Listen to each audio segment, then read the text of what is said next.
Hello बच्चों, I hope all you all are doing good. तो आज हम लेकर आए हैं अपना पहला session of chemistry on the topic chemical reaction and equation. जैसा कि आपको पता है ये हमारे क्लास 10th का पहला टॉपिक है। तो we are in fact starting with class 10th only, so that आपका एएमयू का एंट्रेंस एग्जामिनेशन क्लियर तो हो ही, साथ में बोर्ड्स में भी आपको बहुत हेल्प मिले इन लेक्चर से। Alright, so without wasting any time, let's get into the video. Let's get into our session.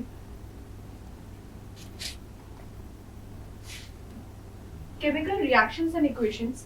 देखिए क्या मतलब इसके, हम क्या पढ़ने वाले हैं यहाँ पर, हम जानने वाले हैं केमिकल रिएक्शंस क्या होती हैं, कैसे होती हैं और क्यों हो रही है, साथ में कितनी तरह की केमिकल रिएक्शन होती है और इक्वेशंस के बारे में बात करेंगे, क्योंकि chemistry we all know is all about chemical equations. Alright, तो केमिकल रिएक्शन से इक्वेशंस आई कैसे और फिर कितने फर्दर टाइप्स की वो केमिकल इक्वेशंस हैं। ऑलराइट, चलिए स्टार्ट करते हैं विद आवर फर्स्ट टॉपिक। देखिए last year in your class 8 आपने ये जाना था अच्छे से कि फिजिकल चेंजेस क्या होते हैं, केमिकल चेंजेस क्या होते हैं। मतलब इन शॉर्ट चेंजेस होते क्या है, ऐसे चेंजेस जो परमानेंट नेचर के हो या इरिवर्सिबल हो, वो सारे किस में कंस्टिट्यूट होते थे, केमिकल चेंज में। ऑलराइट, केमिकल चेंजेस जैसे आपका क्या होता था कि सिर्फ शेप साइज और साइज में फर्क मैटर ना करता हो, जबकि वो आपका पूरा पूरा केमिकली कंपोजिशन चेंज कर दे सब्सटेंस का। जैसे अगर आइस से आपका वाटर बन रहा है, ठीक है, आइस को आपने सिर्फ क्या कर दिया, आइस का आपने सिर्फ एक उसका स्टेट चेंज कर दिया। ऑलराइट, आइस सॉलिड था, सॉलिड से आप वाटर ले आए, लेकिन कुछ भी कहीं पर भी केमिकल कंपोजिशन में कुछ भी चेंज नहीं आया। ठीक है, H2O जैसा था वही H2O वापस से लिक्विड में आ गया।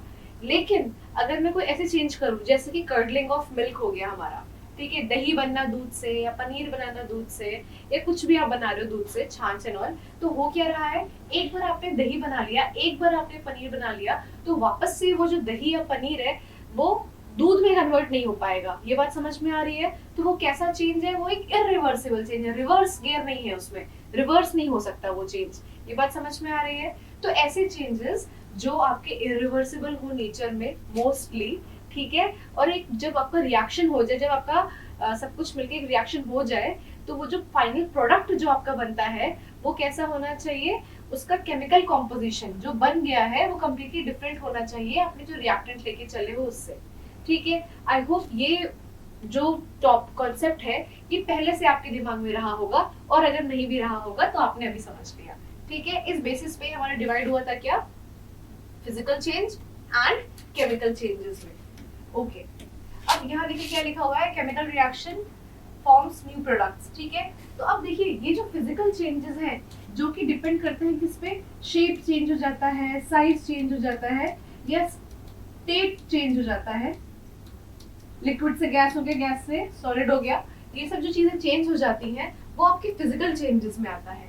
ओके, लेकिन जहां पर बात आती है, देखिए कंबशन, मतलब मैंने क्या किया, leave, burning of leaves, burning of would, ये सारे क्या है, केमिकल चेंज है, क्योंकि यहाँ पर जो बन रहा है प्रोडक्ट ये आपका प्रिपरेशन ऑफ फूड भी हो गया, ये भी केमिकल चेंज है। वंस आपने हीट प्रोवाइड कर दी सारे वेजिटेबल्स में असेंबल करके, फिर क्या होगा, वापस आप कितनी भी कोशिश कर लो वो रॉ वेजिटेबल में कन्वर्ट नहीं हो पाएगा। ठीक है, तो ये सारे ही स्टेप्स क्या बता रहे हैं, ये सारे ही फैक्टर्स आपको ये बता रहे हैं कि जो चेंज हुआ है it is chemical in nature, it is permanent in nature. इसी केमिकल चेंज को अगर मैं केमिस्ट्री की लैंग्वेज में लिख दूं तो वो क्या हो जाता है, केमिकल रिएक्शन। और केमिकल रिएक्शन को मैं अगर सिंबल फॉर्म में लिख दिया जाए कि अगर मैंने वाटर लिया है तो instead of writing water plus salt gives salt solution, अगर इसके लिखने के बजाय मैं क्या लिखूं, इसके लिखने के अलावा मैं लिखूं जैसे अगर आपका सॉल्ट और वाटर लिया मैंने, ठीक है, सॉल्ट और वाटर लिया और मैंने क्या बना लिया, सॉल्ट सॉल्यूशन। इसी चीज को रादर देन इस तरह से लिखने के मैं क्या लिखूं, सॉल्ट हमें पता है कॉमन सॉल्ट किसको बोलते हैं, मैंने NaCl ले रखा है। वाटर हमको पता है, वाटर का मॉलिक्यूलर फॉर्मूला क्या होता है बेटा, H2O होता है। इसको मैंने मिला दिया, हमारे पास में क्या बन गया, जो सॉल्ट सॉल्यूशन बना वो क्या हो जाएगा, वो हो जाएगा आपका कॉमन सॉल्ट प्लस वाटर।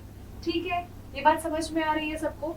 तो अगर मुझे जो मैं वर्ड्स बोल रही हूँ इंग्लिश के, अगर मुझे उसको केमिस्ट्री की लैंग्वेज में लिखना होगा तो वो क्या कहलाती है, इक्वेशन कहलाती है। बीच में एक एरो रहता है, जिन चीजों से मिलके हम बना रहे होते हैं उनको रिएक्टेंट्स कहा जाता है, जो फाइनली बन रहा होता है उसको प्रोडक्ट कहा जाता है। I hope this much is clear to you all. Alright, चलिए अब यहाँ पर क्या बात हो रही है, देखिए यहाँ पर लिखा भी यही है कि केमिकल रिएक्शन क्या होती है, जैसा केमिकल चेंज, जैसा मैंने आपको बोला फिजिकल चेंज नहीं है, in which matter changes into a new substance. Ultimately जो बन रहा है वो एक नया सब्सटेंस है, उसकी property will be very much different from the reactant जो हम लेके चल रहे हैं। ठीक है, अच्छा अब जैसे मैं बोलूं कि मैंने एक एसिड ले लिया और एक बेस ले लिया, ठीक है, मैंने क्या किया, मैंने विनेगर ले लिया और एक बेस में मैं सोप ले लिया, या फिर आपका खाने का सोडा होता है, मीठा सोडा या बेकिंग सोडा जिसको बोलते हैं, मैंने वो ले लिया। ठीक है, उन दोनों को मिला दिया, मैंने दोनों को जैसे एक कंटेनर में डाल के मिक्स किया, वैसे क्या बन गया मेरे पास में एक सॉल्ट और वाटर बन गया। ये बात समझ में आ रही है? तो जो नया चीज बन गया वो क्या होगा, वो प्रोडक्ट हो जाएगा आपका।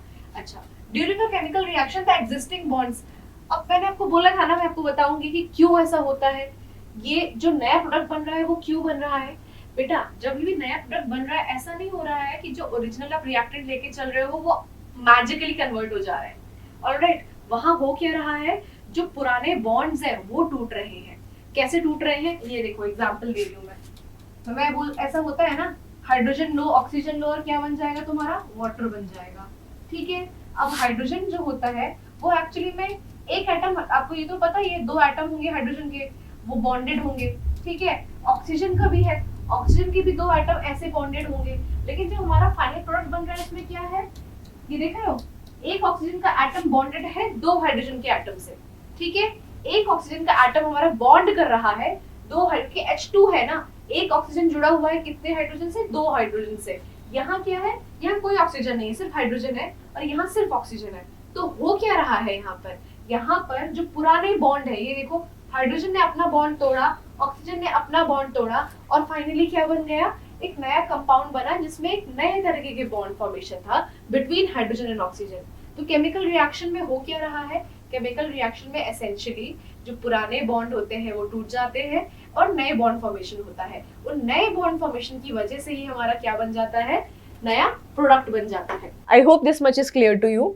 ठीक है, हमें ये समझ में आया कि केमिकल रिएक्शन क्या होती है और उसको केमिकल इक्वेशन फॉर्म में हम क्यों लिख रहे होते हैं, और ये रिएक्शन अकर ही क्यों कर रही है, या हाउ इट इज अकरिंग। ठीक है, ओल्ड बॉन्ड्स आर ब्रेकिंग, देखिए यहाँ लिखा हुआ है old bonds are broken and new bonds are formed resulting in the formation of new substances जिनको हम कहते हैं products। ठीक है, अच्छा अब ये वही बात है कि केमिकल रिएक्शन हमें पता कैसे चलेगा केमिकल रिएक्शन हुई है, क्योंकि फिजिकल चेंज केमिकल चेंज की जब हम बात करते हैं तो इरिवर्सिबल है या ये नहीं है। चलो कुछ चीज़ें, कुछ कॉमन एग्जांपल्स हमारे दिमाग में रहता है कि कर्डलिंग ऑफ मिल्क, हाँ मैं वापस से मिल्क नहीं बना पाऊंगा, या एक बार पत्तियां जल गई तो वो वापस से नहीं आ पाएंगी। लेकिन व्हाट अबाउट अगर हमें आपके पेपर पे कुछ रिएक्टेंट्स लिखे हो, हाउ वुड यू नो अगर आपको रैंडमली दो क्लियर लिक्विड सॉल्यूशन दे दिया जाए टेस्ट ट्यूब में, अब बताओ कि केमिकल चेंज होने वाला है या कुछ नहीं होने वाला है, हाउ वुड यू नो। ठीक है, तो इसके पीछे 5 फैक्टर्स होते हैं। अगर ये 5 चीज़ें अगर आपको दिख जाएं आपकी रिएक्शन में, तो ये मान के चलो कि हमारा एक केमिकल चेंज हुआ है या एक chemical reaction is occurring there. Alright, चलो let's have a look at those factors. तो पहला फैक्टर क्या है बच्चों, चेंज ऑफ कलर। अगर कलर चेंज हो जाए रिएक्शन के दौरान, आपने दो अलग अलग चीज़ों को मिलाया और रिएक्शन के दौरान कलर चेंज हो जाए, दो चीज़ों को मिलाया या किसी एक चीज़ को उठा के हीट कर दिया, ठीक है, तो उसका मतलब क्या है, जैसे ही चेंज ऑफ कलर हो रहा है इट इज सिग्निफाइंग कि जो नया कुछ बन रहा है, मान लो आप कुछ रेड लेके चले थे और कुछ वाइट बन गया, तो इसका मतलब क्या हुआ कि चेंज ऑफ कलर ये बताता है बच्चों कि आपका chemical reaction has taken place. Alright, ऐसे ही सेकेंड है evolution of gas. Evolution of gas माने कि जब आपने कोई रिएक्शन करी और उसके बीच में आपको कंटेनर से कुछ बुलबुले उठते हुए नजर आए, तो वहाँ पर मतलब होता है कि हमारी गैस इवॉल्व हो रही है। बुलबुले उठना मतलब गैस इवॉल्व हो रही है। कोक पिया है, कोल्ड ड्रिंक पी है सबने, कोल्ड ड्रिंक में कैसे वो फिजल होता है कि नहीं होता है, आपकी बबल्स CO2 की बबल्स ऊपर सरफेस पे आ रहे होते हैं कि नहीं आ रहे हो। इनो भी पिया होगा, इनो में भी देखा होगा ये चीज़, तो वो क्या है, CO2 की बबल्स ऊपर आ रहे हैं बच्चों। तो वही चीज़ है यहाँ पर, जहाँ पर भी इवोल्यूशन ऑफ गैस होता है। इवोल्यूशन माने गैसेस जब निकलती हैं तो वहाँ पर क्या बात होती है, इसका मतलब है कोई ना कोई केमिकल रिएक्शन हुई है, तभी इस वजह से ये क्या हो रहा है, गैस रिलीज हो रही है वहाँ से। थर्ड क्या है, इवोल्यूशन और अब्जॉर्प्शन ऑफ हीट।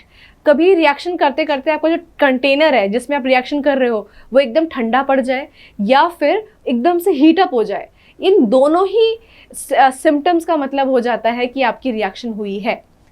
फोर्थ है फॉर्मेशन ऑफ प्रेसिपिटेट। अब प्रेसिपिटेट मतलब ये होता है जब मैं दो लिक्विड को डिसॉल्व कर रही हूँ एक दूसरे के अंदर और मे बी वो प्रॉपरली सॉल्यूबल है ही नहीं। जैसे आपको ये पता है oil and water are not soluble in each other, right. Oil और वाटर को तुम पानी मिलाओगे दोनों को तो क्या होगा, ऑयल ऊपर आ जाएगा, पानी नीचे चला जाएगा। लेकिन ये तो ऐसे दो लिक्विड्स हैं विच आर कंप्लीटली इनसॉल्यूबल। लेकिन उनका क्या, ऐसे लिक्विड्स का क्या जो कुछ हद तक सॉल्यूबल है। तो जब ऐसे लिक्विड्स मिक्स होते हैं तो क्या रह जाता है, आपका बन जाता है थोड़ा सा सॉलिड सब्सटेंस बीच में। वो जो सॉलिड सब्सटेंस है वो बॉटम में जाके टेस्ट ट्यूब के सेटल हो जाता है। ये जब बॉटम में जाके आपका सेटल हो गया, यही क्या कहलाता है, यही कहलाता है प्रेसिपिटेट। ठीक है, ये 4 फैक्टर समझ में आ रहे हैं। अभी मैं आपको डायग्राम्स के थ्रू, इमेजेस के थ्रू समझाऊंगी, रिएक्शंस के थ्रू। लेकिन अभी के लिए क्या आपको ये 4 फैक्टर दिमाग में चढ़ गए? अच्छा, लास्ट है चेंज ऑफ स्टेट। अब बोलो कि मैम चेंज ऑफ स्टेट तो हमने वहाँ भी देखा था, आइस तो चेंज हो रहा था वाटर में, solid was converting into liquid, लेकिन वहाँ तो आपने कहा था ये जस्ट अ फिजिकल चेंज। अच्छा, यहाँ पर चेंज ऑफ स्टेट कैसा है बच्चों? यहाँ पर चेंज ऑफ स्टेट ऐसा है कि मान लो तुम लेके चले हो मार्बल। ठीक है, मार्बल मतलब कौन सा, जो फर्श पे लगता है, जिसका ताजमहल बना हुआ है। ठीक है, अगर आप मार्बल लेके चले हो and then you are heating that marble, after heating that marble क्या हो रहा है?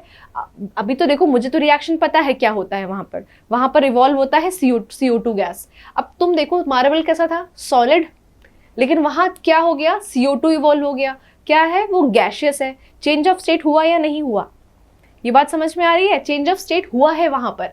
जब ऐसे ही चेंज ऑफ स्टेट होता है तो उसी को कहा जाता है, और साथ में formation of a new product के साथ में, formation of a new product के साथ में जब चेंज ऑफ स्टेट हो रहा होता है, तो जब ये सारे ही फैक्टर्स आते हैं तो हम कहते हैं कि हमारा chemical reaction has taken place. Alright, चलिए आइए एग्जाम्पल, डायग्राम्स और रिएक्शंस के थ्रू देखते हैं। अब देखो दिख रहा है ये मरकरी ऑक्साइड है ना, ये मरकरी ऑक्साइड है। मैंने क्या किया, ये देखो दिख रहा है आपको फ्लेम, मैंने हीट किया इसी मरकरी ऑक्साइड को। जब मैं इसको हीट करूंगी, अच्छा कभी भी एरो के ऊपर if there is a triangle shown, okay, that means heat को हम ट्रायंगल फॉर्म में दिखाते हैं। ठीक है, तो यहाँ पर ये हीट है। मैंने क्या किया, एक कंटेनर में मर्क्यूरी ऑक्साइड ले लिया, विच इज देखो दिख रहा है आपको रेड कलर का होगा, मरून या रेड कलर में आएगा आपका ये। जैसे आप हीट करोगे क्या होगा, O2 गैस विल इवॉल्व। ये खाली टेस्ट ट्यूब दिखा रहे हैं, इसके अंदर O2 गैस है। इस टेस्ट ट्यूब से आपकी O2 गैस इवॉल्व होती चली जा रही है ना। और साथ में क्या बच जा रहा है, अगर O2 गैस इवॉल्व हो जाएगी तो सिर्फ क्या बचेगा, मर्क्यूरी बचेगा।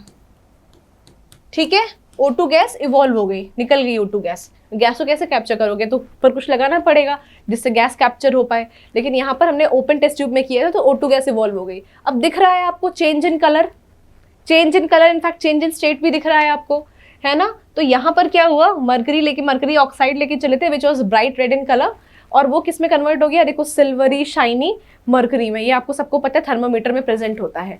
तो इस तरह से चेंज ऑफ स्टेट डिपिक्ट्स आपका केमिकल चेंज। अच्छा आगे आते हैं, ये सेम एग्जाम्पल है, मर्क्यूरी ऑक्साइड को ही मैंने हीट किया है और यहाँ पर देखो ऑक्सीजन को मैं ऐसे कलेक्ट कर रही हूँ, लेकिन इसमें रह क्या जाएगा टेस्ट ट्यूब के अंदर एट लास्ट, सिर्फ सिल्वर शाइनी मर्करी। ओके, अब सेकंड मैंने क्या बताया था, इवोल्यूशन ऑफ गैस। ठीक है, ये बताया था कि नहीं बताया था कि दूसरा कैरेक्टरिस्टिक ट्रेट होता है इवोल्यूशन ऑफ गैस। अब यहाँ मैंने क्या किया, मैंने टेस्ट ट्यूब में ले रखा है HCl और मैंने जिंक डाल दिया, जिंक के टुकड़े डाल दिए।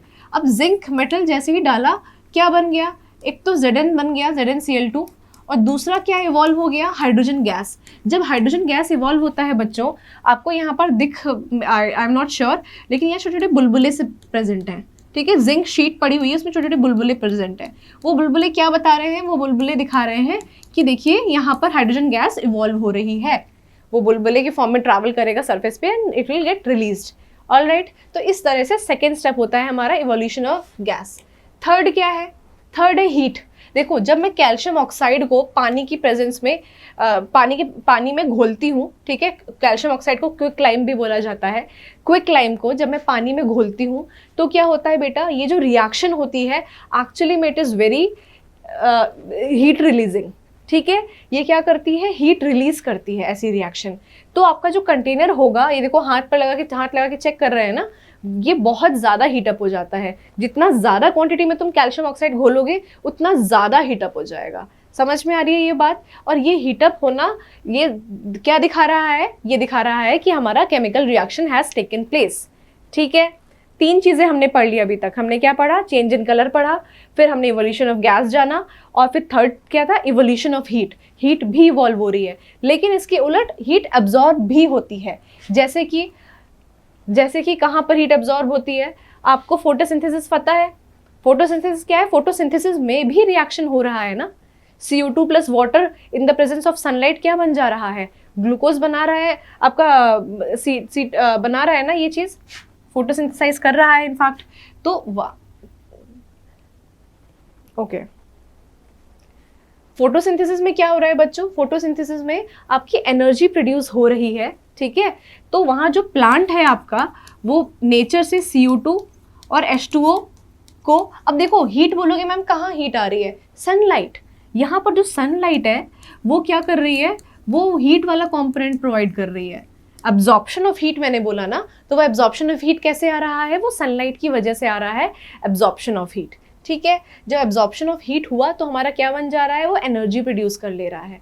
ये बात समझ में आई? तो इस तरह से हमारे पास में इवोल्यूशन ऑफ हीट जहाँ पर हो या अब्जॉर्प्शन ऑफ हीट जहाँ पर हो, अगर आप टेस्ट ट्यूब में ऐसा रिएक्शन करोगे तो आपको लगेगा कि अरे, जैसे आपने उसमें देखा ना, पहले वाले रिएक्शन में जब हीट इवॉल्व हुआ तो कंटेनर क्या हो गया, गर्म हो गया, लेकिन इस केस में कंटेनर क्या हो जाएगा, ठंडा हो जाएगा। समझ में आ रही है? क्योंकि इसने हीट क्या कर ली, अब्जॉर्ब कर ली। तो आपकी अगर हाथ पे रखोगे तो हाथ से भी अब्जॉर्ब करेगा वो हीट। समझ में आ रही है ये बात? ओके, अब आगे बढ़ते हैं। मैंने क्या बोला था कि मैं आपको चौथा स्टेट कहता है आपका फॉर्मेशन ऑफ प्रेसिपिटेट, या कभी प्रेसिपिटेट बन जाए तो भी हम कहते हैं कि हमारा रिएक्शन हैज़ टेकन प्लेस। देखो यहाँ दिख रहा है, ये दिख रहा है आपको, इनफैक्ट ये है इसकी केमिकल इक्वेशन, है ना। जब आप HCl लोगे और सिल्वर नाइट्रेट लोगे, HCl और सिल्वर नाइट्रेट आपका रिएक्ट करेंगे to form silver chloride and HNO3। और ये जो सिल्वर क्लोराइड होता है, it is insoluble, it has, ये देखो वाइट प्रेसिपिटेट होता है इसका। देखो जैसे जैसे आप डाल रहे हो ना, ये बाद में यहीं आके सेटल कर जाएगा और यहाँ पर इसका ये वाइट प्रेसिपिटेट रहेगा, किसका, AgCl का। ऑलराइट, वाइट प्रेसिपिटेट रहेगा AgCl का। तो ये भी क्या बताएगा बच्चों, ये बताए AgCl बना ना, कुछ नया बन गया, हम तो लेके चले थे HCl से क्या बन गया, AgCl बन गया। इसका मतलब है reaction again has taken place. तो ये कुछ पैरामीटर्स हैं, आपने देखा ये सब चीज़ें हो रही हैं, इसका मतलब है आपकी chemical reaction is taking place. अब देखो क्या है, फॉर्मेशन ऑफ प्रेसिपिटेट अलग तरह से ले लो, वहाँ पर हमने HCl AgNO3 यूज़ किया था। अब देखो एक रिएक्शन नहीं होती, कई रिएक्शन होती है बताने के लिए। यहाँ मैंने आयरन सल्फेट ले लिया, आयरन सल्फेट में सोडियम हाइड्रोक्साइड ऐड किया, ठीक है, which is a base. Iron sulphate is light green in colour. और उसके बाद क्या हुआ, जैसे ही तुमने सोडियम हाइड्रोक्साइड डाला जो कि कलरलेस होता है, पानी जैसा दिखता है देखने में, तो ठीक है, जैसे आप मिलाओगे उसमें क्या हो जाएगा, उसका जो लाइट ग्रीन कलर है वो फेड हो जाएगा और हमें क्या मिलेगा, Na2SO4 और फेरस हाइड्रोक्साइड। ये जो रहेगा ना बच्चों, ये कैसा रहेगा, डर्टी ग्रीन कलर का। तो अगेन चेंज इन कलर देखने को मिल रहा है, इट इज शोकेसिंग कि हमारा जो रिएक्शन है इट इज हैपनिंग। अच्छा, ऐसे ही बच्चों चेंज ऑफ स्टेट भी होता है। मैंने आपको बताया ना चेंज ऑफ स्टेट का। चेंज ऑफ स्टेट मतलब अगर चेंज ऑफ स्टेट होगा तो अगर दो चीज़ों को आप मिक्स करोगे तो जो थर्ड चीज़ बनने वाली है, अगर मान लो यहाँ लिक्विड लेके चले हैं हम, जो थर्ड चीज़ बनेगी वो कैसी होगी, वो गैशियस होगी इस केस में, ठीक है। गैशियस हो सकती है या सॉलिड भी हो सकती है, बस लिक्विड से कुछ अलग बनेगा जो मेन बाई प्रोडक्ट रहेगा उसका। ऑलराइट, चलिए आपको यही मैंने पढ़ाया है ना कि कौन से फैक्टर्स हैं जो बताते हैं कि आपका chemical reaction has taken place. There are 5 factors: evolution of heat, absorption of heat, change of color, and evolution of gas, formation of PPT. All right. तो ये सारे फैक्टर्स आपको क्या बता रहे हैं, that reaction has taken place. अच्छा, coming on to the main part of this chapter, जिसके बिना ये chapter it's not even there. ठीक है, यही पार्ट है जहाँ से आपके मैक्सिमम क्वेश्चन आते हैं, इसलिए you have to have a special understanding of these topics. These topics माने अभी आपने पढ़ा कि केमिकल रिएक्शन होता क्या है, ठीक है, हमने ये जान लिया केमिकल रिएक्शन कैसे होता है। अच्छा, उसको लिखना है मैम, तो हम क्या करेंगे, हमने एक रिएक्टेंट साइड बना लिया, एक प्रोडक्ट साइड बना लिया, और जो भी हम लेके चले हैं केमिकल्स, उनको केमिकल नेम लिख लिया। केमिकल नेम कैसा लिख लिया, on the basis of their valency, on the basis of their atomic symbols, उस हिसाब से हमने उनका नाम लिख लिया। उनका नाम लिखा एक साइड, दूसरी साइड उसका क्या बन गया, दोनों को मिला के वो लिख दिया। अच्छा, ऐसे तो बहुत सारी रिएक्शंस आ गई, on the basis of change of state, colour, precipitate, everything, बहुत सारी रिएक्शन आ गई। अब क्योंकि मुझे अपना काम क्या करना है, आसान बनाना है, तो उसके लिए मुझे कैटेगराइज करना पड़ेगा। ठीक है, कि अच्छा अगर मैं कितनी चीज़ें मिलाऊंगी तो कौन सी रिएक्शन बन रही है, या अगर इस रिएक्शन में कुछ पर्टिकुलर हो रहा है, कुछ प्रेसिपिटेट बन रहा है, तो क्या ये कुछ डिफरेंट टाइप की रिएक्शन हो गई। हाँ, ठीक है, हाँ, इन सबको हम कैटेगराइज करते हैं। अब देखो, आपको पीछे एक बहुत ही अच्छा फ्लो चार्ट दिख रहा होगा मेरे। अब ये जो फ्लो चार्ट है, ये क्या बता रहा है, टाइप्स ऑफ केमिकल रिएक्शन। हमने जो रिएक्शंस पढ़ी उनको हमने कैटेगरी में डिवाइड कर दिया, ताकि हमारे लिए पढ़ना समझना ईजी हो जाए। एक टाइप हम पढ़ लेंगे तो उससे रिलेटेड जितनी भी रिएक्शन होगी वो सब उसके अंदर आ जाएगी। ये बात समझ में आ रही है। तो आओ देखें क्या है। पहला है डायरेक्ट कॉम्बिनेशन रिएक्शन। अब क्या होता है बच्चों direct combination reaction? Combination reaction जैसे शब्द से पता चल रहा होगा, कोई चीज़ कंबाइन कर रही होगी। कंबाइन मतलब मिलना होता है, दो या दो से ज़्यादा चीज़ें मिल रही होंगी, तो यही है कॉम्बिनेशन रिएक्शन। जब दो या दो से ज़्यादा एलिमेंट्स, ठीक है, वो साथ में आते हैं, मिलते हैं, कंबाइन करते हैं और रिएक्ट करते हैं, केमिकली रिएक्ट करते हैं। अब आई गेस सबको समझ में आता होगा केमिकली रिएक्ट मतलब क्या है। I think nobody is clueless right now. सबको समझ में आ रहा है केमिकली रिएक्ट मतलब वो 5 चीज़ें हो रही होंगी, ठीक है। साथ में रिएक्शन कैसी है, ऑलमोस्ट इरिवर्सिबल है, परमानेंट नेचर की है, कुछ नया प्रोडक्ट बन रहा होगा। तो जब ये 3-4 चीज़ साथ में आ रही होंगी तो हमारा क्या बन रहा है, एक नया प्रोडक्ट, एक सिंगल नया प्रोडक्ट बनता है। बस 3, 4, 2, 3 कितने भी रिएक्टेंट्स ले लो, उनको मिला के हमारा क्या बन रहा है, एक सिंगल प्रोडक्ट बन रहा है। आओ देखिए इसका एग्जाम्पल। ये देखो दिख रहा है, with definition when two substance reacts chemically to form new substance which is a compound, ठीक है, एक कंपाउंड बन गया। देखो मैग्नीशियम लिया, ऑक्सीजन लिया, मैग्नीशियम ऑक्साइड बन गया, ठीक है। ऐसे ही हमने कैल्शियम ऑक्साइड लिया, ये तो हमने अभी भी बनाया था, है ना। क्विकलाइम लिया था हमने, क्विकलाइम लिया था हमने, वाटर लिया था और हमारा क्या बन जा रहा था, कैल्शियम हाइड्रोक्साइड बन जा रहा था, याद है। तो इन दोनों ही रिएक्शन में हमें क्या देखने को मिल रहा है, इन दोनों रिएक्शंस में हमें देखने को मिल रहा है कि दो हमने यहाँ तो 2 लिए हैं, 2 से ज़्यादा भी हो सकते हैं, 2 या 3 रिएक्टेंट्स को मिला दोगे और हमें क्या मिलेगा, एक सिंगल प्रोडक्ट मिलता है। तो उसको कहा जाता है कॉम्बिनेशन रिएक्शन। समझ में आया। ये एक नया टाइप, मतलब एक टाइप में हमने इसको कैटेगराइज कर दिया। जब भी ऐसा होगा उसको हम कहेंगे कि अच्छा यहाँ कॉम्बिनेशन रिएक्शन इज हैपनिंग। अब आगे आते हैं, आगे क्या है, आगे था हमारा डिकम्पोजिशन रिएक्शन, दिख रहा है। अब देखो नाम से ही अगेन हम गेस कर सकते हैं डिकम्पोजिशन रिएक्शन में हो क्या रहा होगा बच्चों। डिकम्पोजिशन रिएक्शन में हमारा कोई भी तुम रिएक्टेंट लेके चलोगे वो डिकम्पोज हो रहा होगा। डिकम्पोज मतलब टूट रहा होगा। तो अच्छा, जब ये टूटेगा तो क्या हो सकता है। अब यहाँ पर देखो बहुत ही फैंसी वर्ड्स लिखे हुए हैं, thermal decomposition, electrolytic decomposition, photolytic decomposition. अब इससे हमें घबराना नहीं है, ठीक है। तुमको समझना है कि इस वर्ड का मतलब क्या है, आराम हो, सब कुछ आराम हो जाएगा। पहली बात बच्चों, कहीं पर भी लिटिक आए ना, ये देखो लिटिक आए या लिसिस आए, ये आपका बायो में भी फॉलो करता है। कहीं पर लिटिक या लिसिस आए, इसका मतलब होता है ब्रेक डाउन, ठीक है। अब उसके आगे वाला जो वर्ड होगा वो डेफिनेटली डिफाइन कर रहा होगा ब्रेक डाउन। कैसे, इलेक्ट्रोलाइटिक लिखा हुआ है, इसका मतलब है इलेक्ट्रिसिटी यूज करके हमारा क्या हो रहा है, ब्रेक डाउन हो रहा है। सिमिलरली फोटोलिटिक लिखा हुआ है, फोटो मतलब क्या हो जाता है, यूवी रेज और सन रेज, ठीक है। तो इसका मतलब है हमारा यहाँ पर सनलाइट को यूज करके क्या कर रहे हैं, वो ब्रेक डाउन कर रहे हैं या डिकम्पोजिशन कर रहे हैं। All right. अब बात आती है मैम थर्मल क्या होता है। थर्मल जो है बेटा, जब भी कहीं पर भी थर्मल वर्ड दिया होता है उसका मतलब होता है हीट प्रोवाइड कर रही हूँ मैं, है ना। अगर मैं हीट की हेल्प से, खासकर ये तो सबको ही पता होगा, हीट से तो हम कितनी चीज़ें तोड़ रहे होते हैं, घर में नॉर्मली भी एक्सपेरिमेंट कर रहे होते हैं। तो ये क्या होता है, थर्मल डिकम्पोजिशन रिएक्शन। जब भी हम किसी भी रिएक्टेंट को तोड़ रहे हैं, अब आपको पता है एक ही रिएक्टेंट को तोड़ोगे, मल्टीपल रिएक्टेंट को तो तोड़ोगे नहीं एक साथ, ठीक है। एक रिएक्टेंट रहेगा हमारा, यहाँ पर एक रिएक्टेंट रहेगा और वो टूट रहा होगा इनटू छोटे छोटे मल्टीपल चीज़ों में, 2 या 2 से ज़्यादा टुकड़ों में टूटेगा ही वो। जैसे कॉम्बिनेशन में क्या था, 2 या 3 चीज़ों को मिला के हम एक प्रोडक्ट बनाते थे, यहाँ पर एक रिएक्टेंट से तोड़ रहे हो तो मल्टीपल टुकड़ों में टूटेंगे, मल्टीपल आएंगे उसके, ठीक है।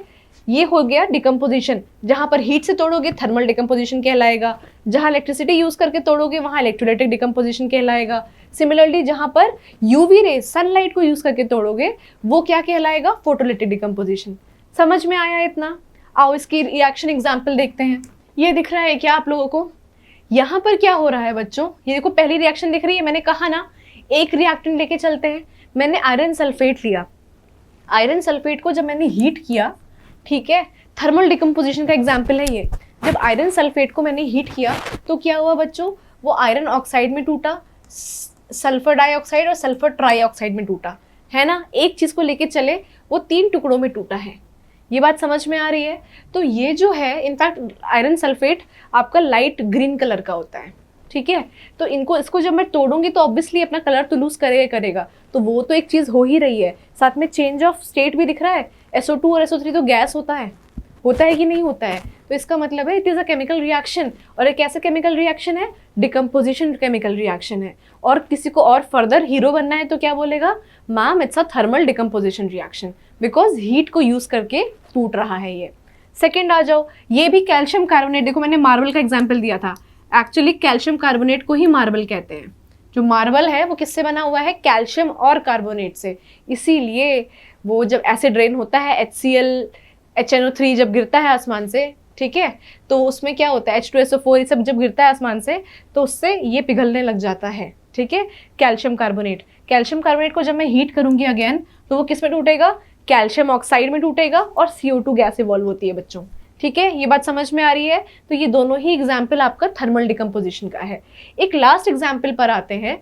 ये देखो यहाँ क्या लिखा हुआ है, सनलाइट लिखा हुआ है, दिख रहा है सबको, विजिबल है। तो सनलाइट का मतलब क्या हुआ, सनलाइट का मतलब ये हुआ कि ये फोटोलिटिक डिकम्पोजिशन होने वाला है। तो जब तुम सिल्वर क्लोराइड को एक प्लेट में, एक पेट्री डिश में करके रख देते हो सन के आगे, कुछ देर बाद तुम क्या ऑब्जर्व करोगे, silver chloride is mostly white in colour, whitish in colour.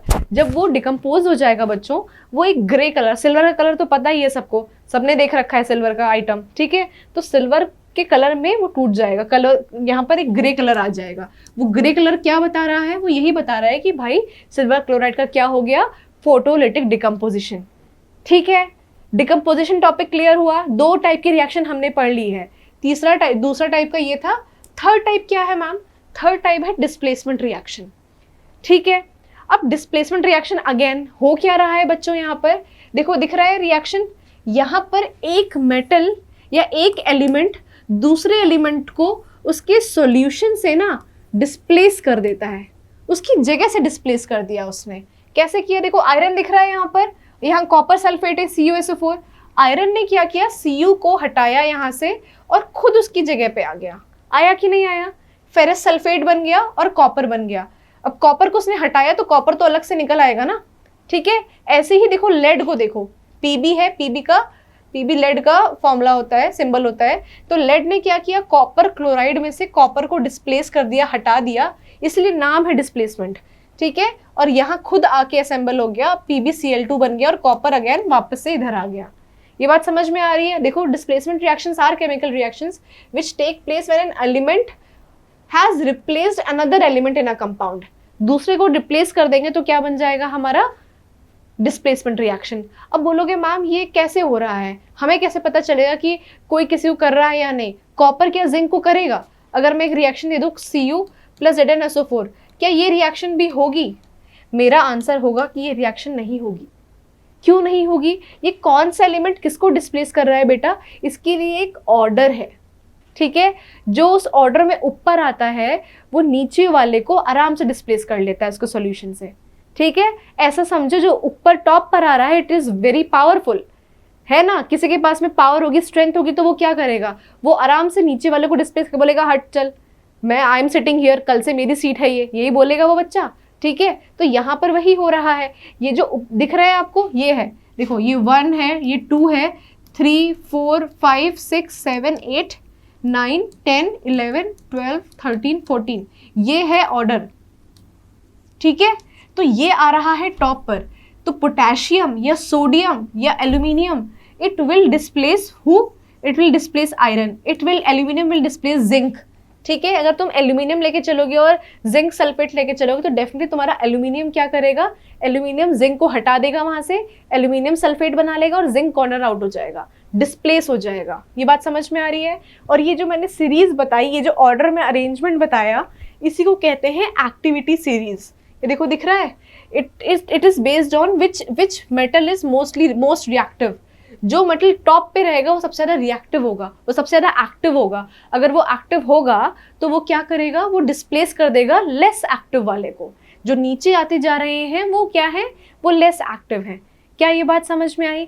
In fact अब तुम यहाँ देखो हाइड्रोजन लिखा हुआ है, तो ये सारे हाइड्रोजन के साथ में क्या करेंगे, हाइड्रोजन को हटा देंगे। जैसे अगर मैं मान के चलूँ सोडियम लिया मैंने और ये मैंने HCl लिया है ना, HCl हमारा एसिड है, ये लिया, तो सोडियम क्या करेगा, हाइड्रोजन को डिस्प्लेस करेगा, तो क्या बना लेगा, NaCl बना लेगा। ये बात समझ में आ रही है? लेकिन अगर मैं कॉपर को लेके चलूँ, क्योंकि कॉपर कहाँ लाई कर रहा है, कॉपर लाई कर रहा है हाइड्रोजन से नीचे, तो कॉपर अगर HCl को लेके चलूंगी बच्चों, तो यहाँ क्या होगा, कॉपर डिस्प्लेस नहीं कर पाएगा HCl को। क्लियर है ये बात? ठीक है, तो हमें समझ में आ गया डिस्प्लेसमेंट क्या है। डिस्प्लेसमेंट समझ में आ गया तो डबल डिस्प्लेसमेंट तो बहुत ईजी है, क्योंकि डबल डिस्प्लेसमेंट क्या बोलता है कि अब की बार Ba ने क्या किया, सोडियम को डिस्प्लेस कर दिया, सोडियम ने क्या किया, Ba को डिस्प्लेस कर दिया। तो कह सकते हैं इन्होंने अपनी पोजीशन चेंज कर ली बस, राइट? इन्होंने अपनी पोजीशन चेंज कर ली, डबल डिस्प्लेसमेंट हो गया। दोनों ही नहीं डिस्प्लेस कर दिया एक दूसरे को, तो अपनी बस पोजीशन स्विच कर ली। तुमने अपनी मर्जी से, तो अपने दो फ्रेंड्स से उन्होंने अपनी मर्जी से अपनी सीट स्विच कर ली, वो क्या हो गया, डबल डिस्प्लेसमेंट। देखो यहाँ क्या हो रहा है, सोडियम सल्फेट था, देखो बेरियम सल्फेट आ गया, बेरियम क्लोराइड था, देखो सोडियम क्लोराइड आ गया। क्या कहने का है, double decomposition reactions are chemical reactions in which both reactants are decomposed to give two new compounds by exchanging their radicals. ये दोनों ही टूट के इन्होंने क्या कर लिया, एक्सचेंज कर लिया अपनी positions to give you two new compound. Is it clear? ठीक है, इज इट क्लियर? अच्छा, ये जो एग्जाम्पल है बेटा, ये सेम एग्जाम्पल हमने कुछ देर पहले पढ़ा था फॉर्मेशन ऑफ पीपीटी में। ठीक है, तो ये जो BsSO4 होता है, एक्चुअली में ये एक पीपीटी बना रहा होता है, प्रेसिपिटेट। प्रेसिपिटेट को शॉर्ट फॉर्म में हम पीपीटी बोल देते हैं। ठीक है, जो हमने फॉर्मेशन ऑफ प्रेसिपिटेट देखा था ना, अगर प्रेसिपिटेट बना रहा है तो डेफिनेटली केमिकल रिएक्शन अकर कर रही है, रिलेट हो रहा है सब चीजें, पुराना भी याद करते चलेंगे। अब ये देखिए प्रेसिपिटेशन रिएक्शन ही आ गया नया। अब प्रेसिपिटेशन रिएक्शन क्या हो गया, प्रेसिपिटेशन रिएक्शन ये एक तरह का रिएक्शन है जहां पर हमें दिख रहा है कि हो क्या रहा है, दिखने लग जाता है। कैसे, देखो दिख रहा है, CuSO4 लिया तुमने और H2S लिया, जैसे ही तुमने ये लिया, ये ब्लैक ब्लैक CuS नीचे सेटल होने लग गया और इसमें लिक्विड में क्या बन गया, H2SO4। जब ऐसा हो जाता है, देखो पहले क्लियर सोल्यूशन था, ये तो डाल दिया, देखो ड्रॉपर दिख रहा है, डालने के बाद में ऐसा हो गया, लेकिन पहले एक क्लियर, एक ब्लू लाइट ब्लू सोल्यूशन रहा होगा कॉपर सल्फेट का। जब कॉपर सल्फेट में मैं H2S, ये गैस होती है मोस्टली, ये मैं पास करा दूंगी तो क्या हो जाएगा आपका, ऐसा हो जाएगा। क्यों ऐसा होगा, बिकॉज कॉपर सल्फेट बन चुका होगा, कॉपर सल्फाइड बन चुका होगा, which would be black in colour. ठीक है, तो प्रेसिपिटेट फॉर्मेशन भी हमारा क्या है, एक टाइप की रिएक्शन है। जहाँ जिन भी रिएक्शन में प्रेसिपिटेट फॉर्मेशन हो रहा होगा उनको मैंने एक कैटेगरी में रख लिया। अब वो ये भी बहुत लोगों का सवाल हो सकता है, मैम लेकिन वो तो डबल डिस्प्लेसमेंट में आ रहा था बेरियम सल्फेट वाला, तो क्या प्रॉब्लम है, एक रिएक्शन मल्टीपल कैटेगरीज में तो आ ही सकता है। अगर वो सारी कैटेगरीज को फुलफिल कर रहा होगा तो वो आ सकता है आराम से। ठीक है, आ जाओ, नेक्स्ट क्या है, न्यूट्रलाइजेशन रिएक्शन। न्यूट्रलाइजेशन रिएक्शन मतलब क्या हो गया बेटा, दो रिएक्शंस, दो अलग अलग रिएक्टेंट साथ में आए, दोनों का पावर ऑलमोस्ट इक्वल था, तो दोनों को ने मिलकर एक दूसरे को न्यूट्रलाइज कर लिया। ठीक है, जैसे कि अगर दो बहुत ही स्ट्रॉन्ग ओपोनेंट आ रहे हैं तो आपको पता है ना, ये वाला जीतेगा ना वो वाला जीतेगा, तो दोनों ने क्या कर लिया, टाई मैच कर लिया। ये बात समझ में आ रही है? यहाँ पर वही होता है, बेस लिया और एक एसिड लिया। अब एसिड और बेस क्या होता है इसके बारे में इन डेप्थ हम समझेंगे अपनी नेक्स्ट क्लास में। ठीक है, तो बेस और एसिड दोनों ने मिले, कंबाइन हुआ और हमारा फॉर्मेशन किसका हो गया, सॉल्ट और वाटर का, जो दोनों ही कैसे हैं, न्यूट्रल है। ठीक है, जो दोनों ही न्यूट्रल कंपाउंड्स होते हैं, ये होता है न्यूट्रलाइजेशन रिएक्शन। अब बात आती है कि इनकी कहाँ कहाँ पर इनका एप्लीकेशन होगा। अब एप्लीकेशन बच्चों, एप्लीकेशन बहुत सारी जगह पे एसिडिटी होती है। ठीक है, इनो पीते हैं, मैंने कुछ देर पहले कोई इनो का एग्जांपल दिया था, उसमें एफरवेसेंस हो रहा था ना, CO2 गैस आ रहा था। तो इनो एक्चुअली में क्या है, इनो एक बेस है, तुमको एसिडिटी हो रही है, एसिड प्रोड्यूस हो रहा है हमारे पेट में, जो HCl है वो ज़्यादा प्रोड्यूस हो रहा है, तुमने क्या किया, इनो पी लिया जो कि बेस था, तुम्हारे पेट का एसिड ने बेस को न्यूट्रलाइज कर दिया, बेस ने एसिड को न्यूट्रलाइज कर दिया और तुम्हें एसिडिटी से आराम मिल गया। या फिर बोला जाता है जब बी काट लेती है ना, मधुमक्खी जब काट लेती है तो वहां पर वही खाने का सोडा, क्योंकि वो बेसिक होता है, उसको रगड़ दो, ठीक है, ठीक है, उसको वहां पर यूज कर सकते हैं जहां पर बी का स्टिंग हुआ है, सो दैट हमारा क्या है वो न्यूट्रलाइज हो जाए, क्योंकि बी स्टिंग में एसिड होता है। इनफैक्ट जो भी जानवर जो ऐसी छोटी छोटी चीज़ें होती है ना जो काट लेती है उनमें एसिड ही होता है। एंट भी फॉर्म मतलब एक तरह का एसिड होता है, वो प्रोड्यूस करती है जब आपको काटती है, जो आपको लगता है वो एसिड की वजह से होता है। ऐसे बी का भी एसिड होता है, तो वो एसिड को हमने क्या कर लिया, बेस लगा के न्यूट्रलाइज कर लिया। जैसे ही बेस लगा के न्यूट्रलाइज करूंगी तो क्या हो जाएगा, न्यूट्रलाइजेशन रिएक्शन हो जाएगी और आपको इन रिटर्न आराम मिल जाएगा। अच्छा, अब देखो दो चीज़ें जो मुझे पढ़ानी बहुत ज़रूरी थी यहाँ पर, वो था एंडोथर्मिक रिएक्शन और एक्सोथर्मिक रिएक्शन। अब क्या है ये चीज़, देखिए बच्चों, अभी मैंने आपको कुछ देर पहले बताया था जब कुछ रिएक्शंस होती हैं तो इवोल्यूशन ऑफ हीट होता है, केमिकल चेंज जब होता है तो क्या हो रहा होता है वहाँ पर, इवोल्यूशन ऑफ हीट। कई जगह अब्जॉर्प्शन ऑफ हीट होता है। तो ऐसी रिएक्शंस जिनमें प्रोडक्ट के साथ में हीट इवॉल्व होती है, कंटेनर क्या हो गया, गर्म हो गया सरफेस उसका, ठीक है, हीट जिसमें इवॉल्व हो गई, तो ऐसी रिएक्शन को हम कहते हैं एक्सोथर्मिक, ठीक है। एक्सो एक्सो एक्सो मतलब आपकी हीट इवॉल्व हो रही, थर्मिक तो आपको पता है ना, थर्मल जहां पर भी आ रहा है वो हीट रिलेटेड है, तो क्या इवॉल्व हो रही है, हीट इवॉल्व हो गई। वैसे ही उसका उलट होता है एंडोथर्मिक। एंडोथर्मिक क्या होता है, ऐसी रिएक्शन जहां पर हीट एब्जॉर्ब हो रही है, उन रिएक्शंस को हम कहते हैं एंडोथर्मिक रिएक्शन। ऑलराइट, जिसकी वजह से क्या होगा, अगर हीट अब्जॉर्ब होगी, कोई भी रिएक्शन अकर कर रही है, वो हीट ले रही है, तो आसपास का टेम्परेचर डाउन हो जाएगा, क्योंकि उसने क्या किया, उस बॉडी से हीट निकाल ली। समझ में आ रही है ये बात। एक्सोथर्मिक पे क्या हो रहा है, हीट रिलीज हो रही है, तो आसपास की बॉडी का टेम्परेचर क्या हो जाएगा, हाई हो जाएगा। जैसे मैंने आपको बताया था, ये क्विक लाइम में पानी डालने पर क्या बनता है, स्लेक्ट लाइम बनता है, कैल्शियम हाइड्रोक्साइड बनता है, लेकिन साथ में हीट भी बहुत ज़्यादा मात्रा में इवॉल्व होती है। अगर हीट इवॉल्व होगी तो क्या होगा बच्चों, वो कंटेनर पूरा गर्म हो जाएगा। या कई बार आपका क्या होता है, ऐसे बहुत सारी चीज़ें होती हैं जहाँ पर आपकी एक्सोथर्मिक रिएक्शन हो रही होती है। ठीक है, आ जाओ नेक्स्ट टॉपिक पर। अब नेक्स्ट क्या है, it is the most important topic. Endothermic exothermic was very like basic topic जो आपको हर जगह ही आएगा, ठीक है, लेकिन ऑक्सीडेशन रिडक्शन रिएक्शन बहुत इंपॉर्टेंट टॉपिक हैं। किस टर्म्स में, हर एक टर्म में, चाहे आप फ्यूचर केमिस्ट्री का सोच रहे हो या अभी प्रेजेंट सोच रहे हो, ये वो टॉपिक है जिनसे मैक्सिमम क्वेश्चन आते हैं आपके इस चैप्टर से। अब क्या बात होती है, ऑक्सीडेशन क्या होता है। देखो बेटा, ऑक्सीडेशन मतलब होता है अगर किसी चीज़ में मैं ऐड कर दूं ऑक्सीजन, ऑक्सीडेशन, ठीक है। ऑक्सीडेशन मतलब अगर मैं ऑक्सीजन किसी भी चीज़ में ऐड कर दूं तो उस चीज़ का ऑक्सीडेशन हो जाएगा या वो चीज़ ऑक्सीडाइज हो जाएगी।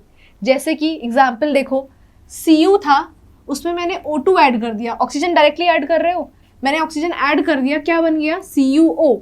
ये आपका ब्राउन कलर का होता है कॉपर, ठीक है, और हमारा ये क्या बन गया, ये ब्लैक कलर का हो गया। देखो कलर चेंज हो गया। तो क्या मतलब है, यहाँ पर कॉपर का ऑक्सीडेशन हो गया, ये कॉपर गॉट ऑक्सीडाइज्ड, ठीक है। जब भी ये एडिशन ऑफ ऑक्सीजन होता है तो क्या कहते हैं, हमारा ऑक्सीडेशन हो गया है।